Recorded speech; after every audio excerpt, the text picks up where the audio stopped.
Hey guys, John from Valley Forward here in Mount Vernon. I'm just going to show you some of this fresh inventory that we just got in.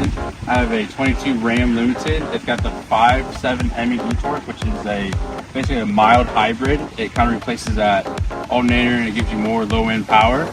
As we check on the inside, I'm going to show you around here real quick. It's got power running boards, Harman speakers, your adjustable pedals, heated and cooled seats, wireless charging, 12-inch screen in the middle. And as we move back here, you have definitely a lot of space for activities. You have your heated and cooled seats back here as well, and also the Harman speakers. Very accessible. You got a couple storage bins underneath those mats.